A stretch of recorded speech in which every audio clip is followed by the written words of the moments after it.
Corinthians. And this morning we picked up at number 36. Let me do this real quick. If you have ordered a t-shirt and have not picked it up, it's in the choir room and you need to probably get it. Like, you might want to go walk and do it now. You probably, if you order paid now, baby, I can't remember. You asking me to go through my whole day right now. I'm not dismissing Bible class now. Y'all got to go and come back. Hold your hand up. Hold your hand up, everybody.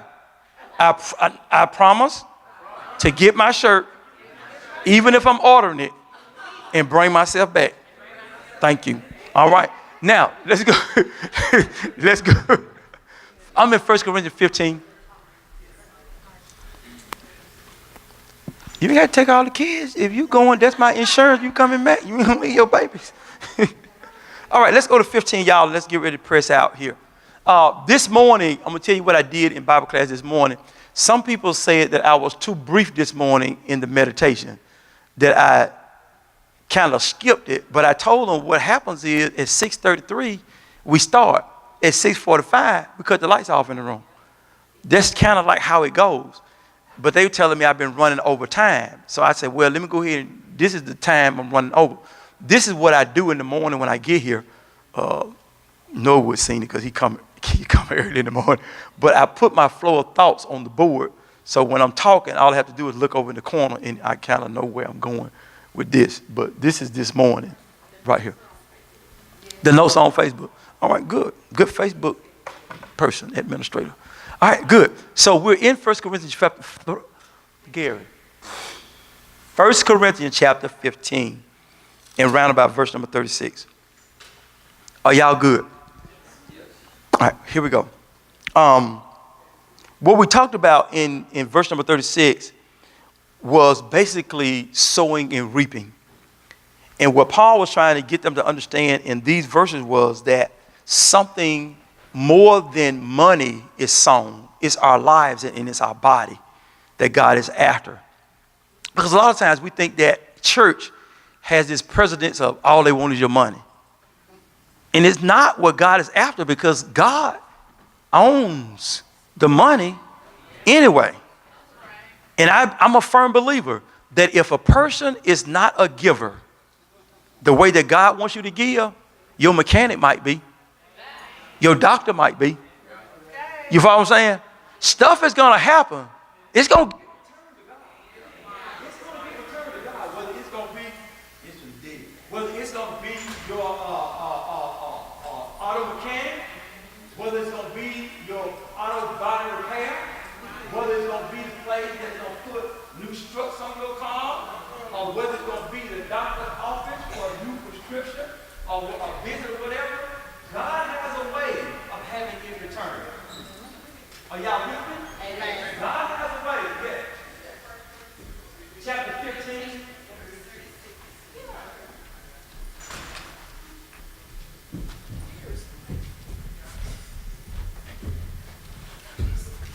I just walked off the camera. I knew it. And when they get ready to put this on YouTube, they're going to say, where he going? When they see it on YouTube. But here it is. Understand, that's why we have to understand that there is, you can say, I'm getting by, but you ain't getting by. God has a way of what he wants to come back, will come back. Watch this. Y'all remember when the prophet told God, oh, I'm the only prophet you got left. What did God tell him? Oh, don't get it twisted. I got a whole bunch of them that have not bowed to Baal. You just the one that I pulled off the shelf right now. And if you're going to do it, I ain't got to go to reserve. But if you ain't going to do it, I'm going to reserve. We will not stop what God intends to happen. That's what I need you to know. Here is the thing that sometimes frustrates us. And I'm going to tell you this. What you won't do for God, keep watching the headlines. That dream that you keep telling, that vision you keep getting, and you're saying, God is telling me and God is telling me, and you keep on delaying. Guess what happened? You're going to be reading about somebody else doing it. Because what God wants to get out, it's going to come out. What God wants to happen, because here's the thing. Hold your hands up, both of them. is bigger than you. You are not going to stop what God intends to happen for his people. What God intends to happen in this room, you are part of the plan. But if you decide I'm sidelining, God say, well, watch it. You may not do it and get the blessings from it, but you'll watch it and see the blessings. Y'all follow what I'm saying? So that's something that we need to understand. And this is what Paul, without me reading this to you, this is what Paul trying to get us to understand. That there is a sowing time. There's a casting time. But watch this verse right here. He said that if we sow something, we have to release it to die. If it doesn't die, it cannot produce. Now, I went back to my big mama when she had us up there in them fields. We threw a whole lot of seed in the ground and covered it up. What y'all do with bodies at the graveyard? You cover them up because you say what? This is a funeral. It's dead. You bury it. You do that with the seed. But guess what ends up happening? I got a new one. What ends up happening? This. Oh, yeah, that's like me. Yeah. I need to be ashamed sometimes. No, but what was I saying? Oh, die. The seed dies. But when something dies in God's hand, it reproduces. Now, let me explain this. When it dies, it's saying to that or to God, I have quenched myself. I squeezed myself empty. Nonetheless, I'm still a sponge. I've got me out, but I'm asking you now to fill me up. Now, let me read this real quick. It says this, thou fool, that which thou sowest is not quickened except what? It died. Let me tell you what the word quicken means. Alive. It does not become alive except it dies. Are you with me? In that which thou sowest not that body that shall be, but bear grain. It may chance of wheat and of some of the grain. But God giveth it a body as it does what? Has pleased him. In every seed, his own body. Nobody is holding what God intends for you to have unless they're getting ready to transfer it.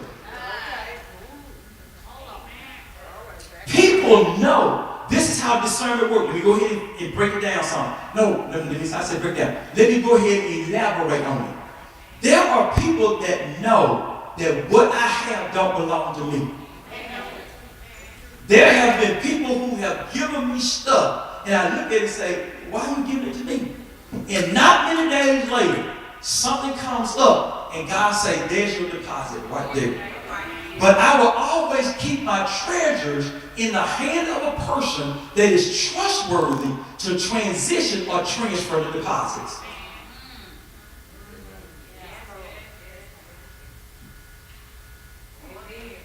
I'm going to let that simple. So what does that say to us? Move fear and doubt out of the way. But know that God is working for you. Let me tell you why you can't get tomorrow's blessing. You ain't made it there yet.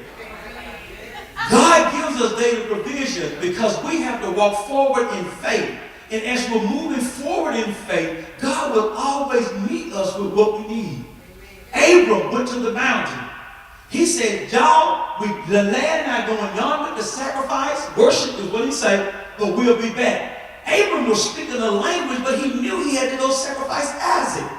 But in the bush was the sacrifice.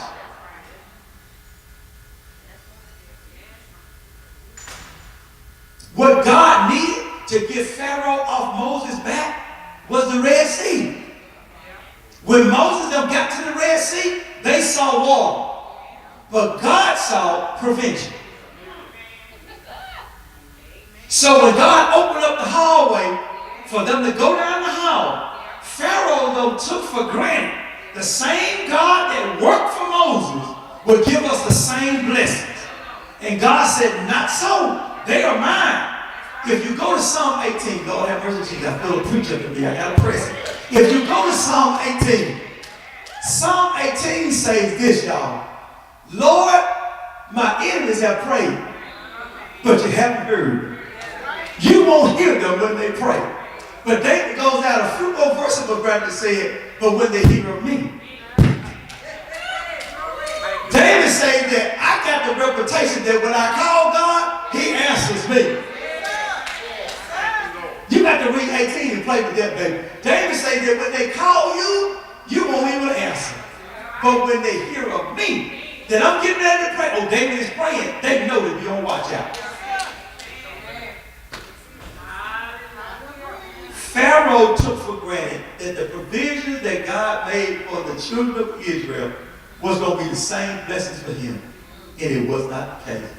And God says to Moses when they cross over, look behind. That which pursues you is dead. In other words, tell the people, take a deep breath. I have delivered them. It doesn't mean that the enemy is not going to be on your trail, but that the blessings for you is a curse for him.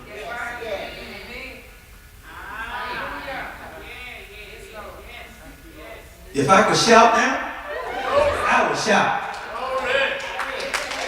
The blessing for you is a curse for them. You don't have to worry about folk coming behind you. He said, watch this word. Though they come now. What does that say? They stumble and fall. He doesn't tell you that they're going to get close. You're going to smell them. But they're going to stumble and fall. God, David even said, they breathe out cruelty. In other words, I can feel their breath on my neck, God. And then hear David say, thou prepare the table before me in the presence of the folk breath I feel. In other words, God, you making me eat in front of folk that can't stop me from eating. You making me eat in front of folk that's trying to kill me. You telling me, watch this. They got guns, they got knives, they got machetes, they got razors that's got a cut niche in it to pull your skin. God, they got all these weapons of warfare, and what are you telling me to do? Go ahead and eat.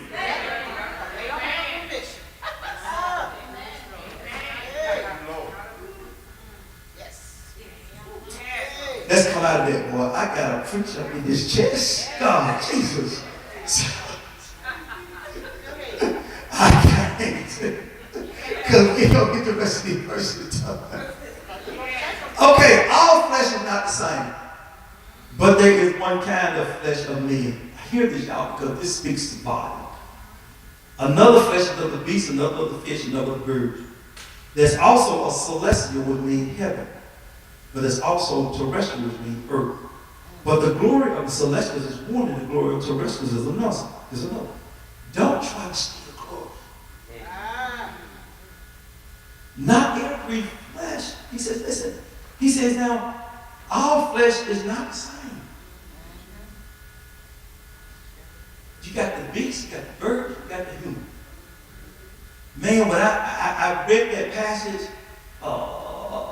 this morning, what it was, it says that when I try to think about how you think about us, that was this morning devotion. It's just too many to count. Your thoughts towards me are too many for me to count. And you have to embrace the idea that you are so precious to God that you're always on the front of his mind. Now you might be saying, well, what about my mess up? That's why you're on the front. He knows your capabilities.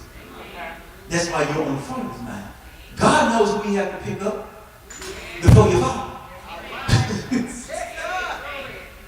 Oh, Jesus. There's no celestial, whatever, There's one glory under the sun, another under the moon, another glory of the stars. Bless you, thank you, hallelujah. One star different from another star in glory. Watch this. So also is the resurrection of the dead. It is sown in corruption, but is raised in incorruption. It is sown in dishonor, but is raised in glory. It is sown in weakness, but is raised in power. It is sown a natural body, is raised a spiritual body. There is a natural body, and there is a spiritual body. Catch this thing, because he's going somewhere with it. He says, so as it is written, the first Adam was made a living soul. The last Adam was made a quickening spirit.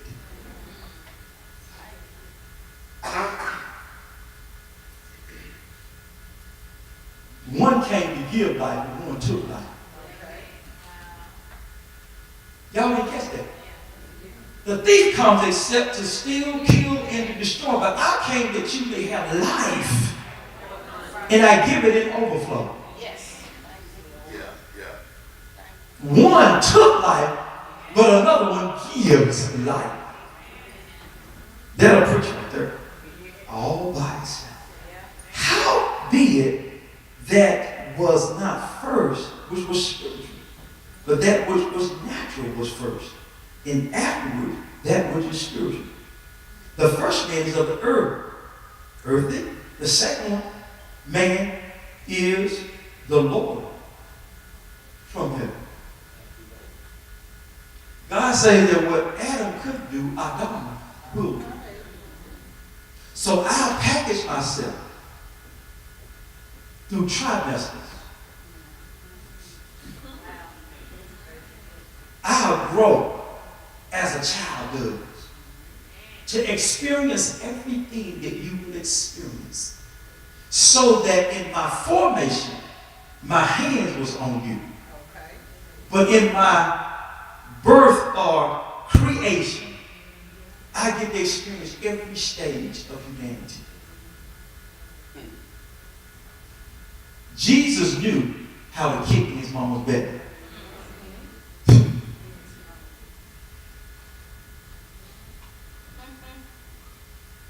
That's how much human he was. All right, y'all good? I am. So it goes on to say, then in 49, I think is where I am, correct? And as we have borne the image of the earthly, guess what? Catch this now. We shall also bear the image. You're supposed to have some heavenly resemblance. That's why I was saying this morning. Let God use your mind and your heart. Let God have access to your mind. Because this is what it says in Isaiah 55, that my ways are not yours, and my thoughts are not yours. God is saying, let's elevate. You come up to where I am.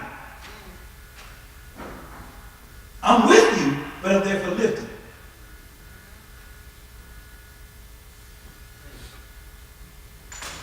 I'm going to show y'all something in a minute. Yeah, if I get through this fast enough. So go and say that. The flesh and blood cannot inherit the kingdom of God. Flesh and blood cannot inherit the kingdom of God. Flesh and blood cannot inherit the kingdom of God. I don't care how much money you say, it does not get you a passport. You can't buy it. All right? Neither does corruption inherit incorruption. Behold, I show you a mystery. What is the mystery? We shall not all die, but we shall all be changed. For this corruptible must put on incorruption, this mortal shall put on immortality. So when this corruptible shall put on incorruption, this mortal shall put on immortality, then shall be brought to pass the saying that is written, death is swallowed up in victory. O death, where is thy sting? O grave, where is thy victory? Death couldn't hold him bound, and the grave couldn't leave. The sting of death is sin. The strength of sin is what? The law. Watch this. But thanks be to God. Somebody ought to say that with me. But thanks be to God. Somebody ought to say that with me. But thanks be to God. Why am I thanking God? Because he gives us victory through Jesus Christ. Victory is mine. Your horoscope is not going to give you victory. Fortune cookies ain't going to give you victory. Wizard boards is not going to give you victory. Your network or your net worth is not going to give you victory. It's your relationship with Jesus Christ that's going to give you victory. I don't care how high you lift your hands. You better put your heart above your hands and tell God, here is my heart offering. Not my hand offering, but my heart offering. And I need you to understand one thing about me. I'm telling you what I pray in my private time. One thing you need to know about me, I don't care how foul I get. I don't care how messed up I get. I don't care how bad my judgment might become. My heart desire is to love you forever and to please you the best I can every day. I will use poor judgment in my life because I'm human. But when you bring it to me, I'm coming to repentance because I want my heart to be positioned right with you every time. Thank you, Lord. I don't want God to ever have a discrepancy with me. To know that, hey, here the heart is ill. No, it's not. God, what needs to be fixed, fix it. What needs to be changed, change. What need to be prevented from me, and there's sometimes I go under the radar. Yes, I do. Now, God, when you bring me to myself, one song I sing in my truck all the time. If you ride with me a long distance, you might hear the truck echoing still.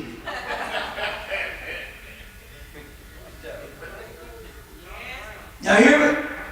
I love you. I love you. Lord, today. Because you care for me in a special way. When I get to singing that song, I got my favorite. Y'all ready for my favorite, right? Oh, how I love Jesus. Oh, how I love Jesus. I want him to know that I love him. There's the name. I love to hear. I love to sing his word. It sounds like music in my ear, the sweetest name on earth. I bet you y'all don't even know verse number 2. He tells me of a Savior who died to set me free. He tells me of his precious blood, the sinner's perfect plea. All right, that's out of my truck, get in your own car.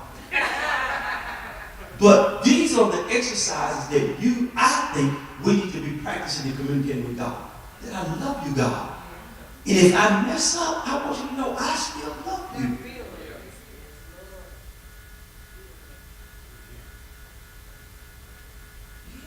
Okay. One of the things I want to make sure I got straight. When we start a relationship with God, from that point of knowing what we are, what we done, whatever, he prepares us to be more for him, to bring us out of what we was and will sustain us to keep us safe. Yep. Can I hit this last verse and take you to another place? And I need you to take your Bibles and make it the Message version. Take your Bibles and make it the Message version. If you're using a phone, go to the Message version. Y'all ready? Let me read this last one. Therefore, my beloved brethren, be steadfast, unmovable, always abounding in the work. Not the words, but the work of who? Of the Lord. I don't care what pushes you left or right. Keep your hand busy doing God's work. Don't let nobody rob you from an opportunity to say, good morning, I love you, I forgive you, let's move on from here. Don't let nobody ever catch you having it and you deny them of it. Get out of your feelings, because your feelings will cause you your blessing. Y'all hear what I'm saying? It says when it's within your power to bless, what does the scripture tell you? Bless that person. Let God deal with the crooked letter. Let God deal with that. You can't straighten folk out. I have to pray to ask God daily to guard my heart that when I'm hurt, I won't hurt back. When I'm disappointed, I won't give it back. Help me to smile when I'm in pain. Help me to love when I'm bleeding. God, help me to not refuse people because I'm caught up in me. It's bigger than me. You gotta want that. Are you with me? This ain't pity-pat walk. This is pulling your shoes off and getting on the pavement when it's hot. And saying, I'm still going. Go to Colossians chapter 3 in the Message. I'm getting ready to disturb some folk right now, boy. You get ready to get restless in your spirit. I'm getting ready to tell you right now, this is a forewarning. Colossians chapter 3, are you there? Are you there? Something made me read this and I read it. I was doing something for something else and I came across this path. Are you in the Message translation? You ready, Brother Jefferson? Catch this word. Watch this. So, if you're serious about living this new resurrection life of Christ, act like it. Pursue the things over which Christ presides. Don't shuffle along, eyes to the ground, absorbed with things right in front of you. Why not? Look up instead and be alert to what's going on around Christ. Not around you. Be alert to what's going on around Christ. Why? That's where the action is. You thought it was at Hamp. You thought it was at Ish. But Paul says this. If you want to know where the happening is, it's happening around Christ. That's where the action is. See things from his perspective. Lord have mercy. Your old life is dead. Your new life, which is your real life, even though invisible to the spectators. Y'all don't even know what you're looking at when you're looking at me. You see me moving, but you don't see me. Catch this thing right now. It's with Christ in God. That's where your real life is. He is your life. Christ is your life. Y'all ready? Your real life, remember, shows up again on this earth. When Christ shows up, you're going to show up. The real you. Not the facade, not the pretentious you, but the real you don't show up. Not the you that's been hurt, knocked down, bruised, scarred, marred, but the real you don't show up when he shows up. Come on, somebody. The glorious you. The you that has come out of what you thought you couldn't come out of. The you that handled what you thought you couldn't handle. The you that didn't quit when you wanted to let go. The you that thought you were going to lose your mind, but you still got your mind. The you that thought that when everybody walked away, it was to punish you, and God was trying to get you prepared. The real glorious you going to show up. When you look at yourself in the mirror, you're going to say, is this me? Yes, it's you. Lord, have mercy, Jesus.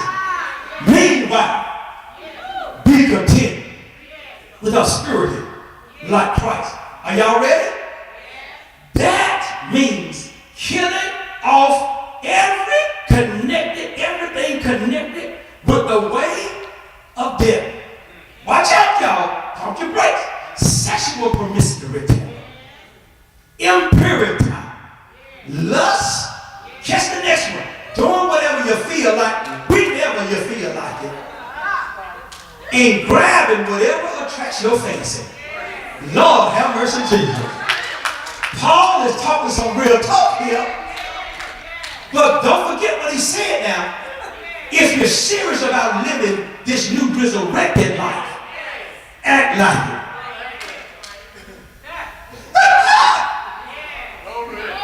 Lord, have mercy, Jesus. Lord, have mercy, Jesus. I need somebody to phone now. Because I done lost mine. Who got a phone? Let me keep on reading in the messenger. He says this, from his perspective, old life is falling off. He goes on to say, in the means of killing everything connected with the way of death, sexual promiscuity, impurity, lust, doing whatever you feel like, grab whatever attracts your fancy. That's a life shaped by things and feelings instead of by God. You attracted to Michael.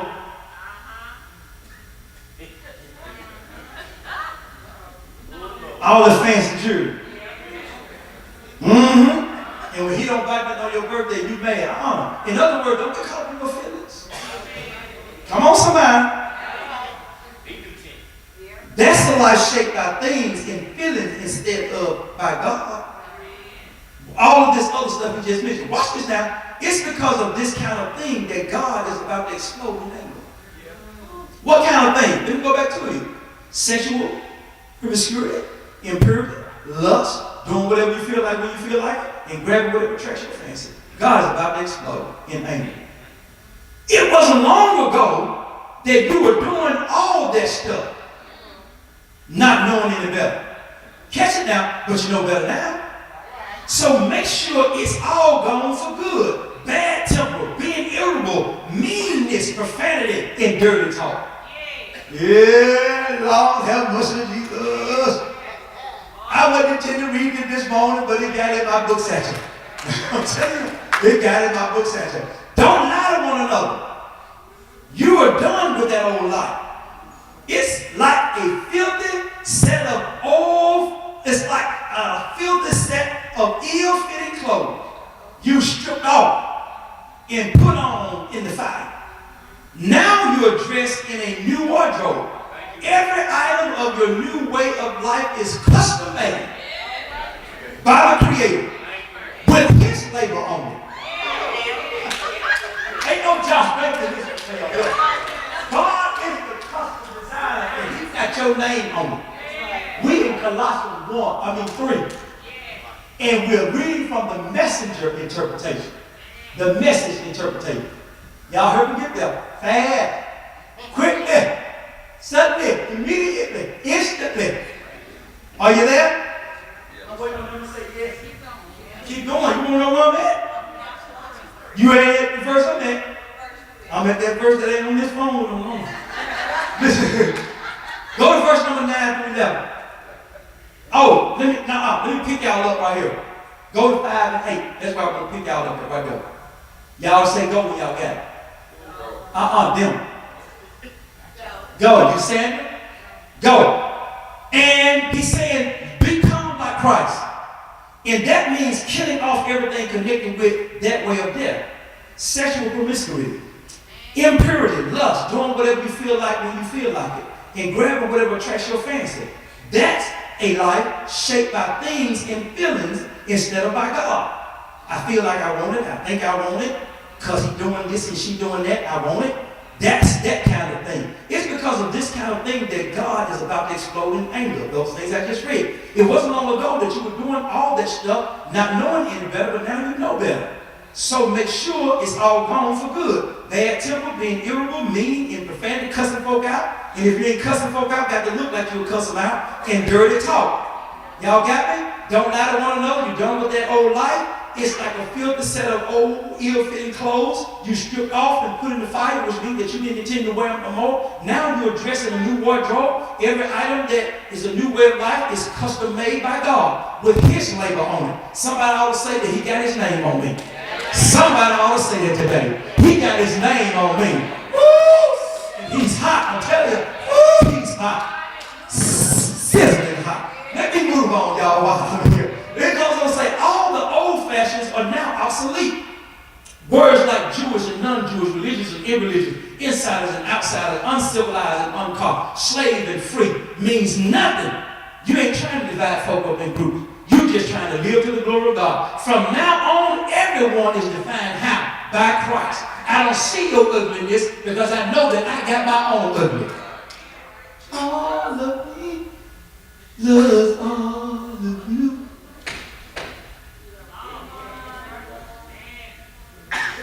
All your imperfections, all your curves and your edges. Go on, Gary Adam. Yes, I will. Oh, here it is. Defined by Christ. Listen to this. It is defined by Christ. Everyone is included in Christ. The saved and the unsaved is included in Christ because they're God's creation. Lord have mercy. So, chosen by God for this new life of love, dressed in the wardrobe God picked out for you. Compassion, kindness, humility, quiet strength, discipline. Y'all heard him say quiet strength in you. Y'all heard him say quiet strength in you. Y'all heard him say quiet strength in you. You ain't got to show nobody how strong you are, and I say strong. Now, let's go on. He says this. Be even-tempered, content with second place. Paul, are you a fool? Be content with second place. Quick to forgive an offense. Forgive as quickly and completely as the master forgave you. Don't you hold nobody hostage. If you in pain, go see the doctor. But don't you try to get nobody back vengeance for vengeance. Don't you let your hair down and don't you say that I'm going to get him, I don't care what. God just said, let it go, turn it loose. Regardless of what else you put on, wear love. It's your basic, all-purpose garment. Can I put it this way? Never be without it. I don't care what color you're wearing. Love matches it. I don't care if your shoes are black or orange. Love matches it. I don't care if your hair is blonde or brunette. Love matches it. I don't care if your eyes are green, yellow, or blue. Your love matches it. It goes with whatever. Boy, I don't know why the Lord dropped me on this thing this morning. I got to read this and I couldn't stop it. But you gave me some homework. I'm going to get it done. I had to withdraw passing from a class. Here we go. But anyway, let the peace of Christ keep you in tune with each other. Let the peace of Christ keep you in tune with each other. In other words, I ain't falling out with nobody. In step with each other. Y'all got that? None of this going off and doing your own thing. Oh my God. And cultivate thankfulness. Let the word of Christ, the message, have the run of the house. Give it plenty of room in your life. Instruct and direct one another using what? Good common sense. and sing your heart out to God. Let every detail in your lives, words and action, whatever, be done in the name of the Master, Jesus, thanking God the Father, every step of the way. You hurt me, but I'm thinking every step of the way. Watch out, y'all. Put your seatbelts on. Wives, understand and support your husband by submitting to them in ways that honor the Master. He might not deserve it today, but you might not even supposed to get entitled to it yesterday. Lord have mercy, Jesus. He says, there's a response now. Husbands, go all out in love for your wife. Don't take advantage of them. If she cook and it's nasty, drink plenty of water, get you some gum, and put your favorite seasoning on it. You'll swallow it the best you can. Go out of your way. This good talk. This good talk. I'm telling y'all, Sunday morning, one of them, I'm going to read this to the whole church. I ain't preaching. I'm just reading this from the message. I'm going to have it on the big screen, and we're going to read. And when we get through, we're going to sing a song. Still away to Jesus. Come on, Gary, finish. Children, do what your parents tell you. This delights the Master, no end. Parents, don't come down too hard on them children, or you'll crush their spirit. Servants, I don't like this, but it's in here. Servants, do what you're told by your earthly masters, and don't just do the minimum that will get you by. Do your best. Work from the heart for your real master. For God, confident that you will get paid in full when you come into your inheritance. Keep in mind always that the ultimate master you're serving is Christ. So the servant who does shoddy work will be held responsible. Be a follower of Jesus. Being a follower of Jesus doesn't cover up bad work. Boy, I'm done. It's 7:17. Woo! That word is on fire right there. And my stupid self went and hit the message to read it from. I should have did that. King James has some other language I was missing. But when I hit that message, man, I couldn't stop reading. I said, wait a minute.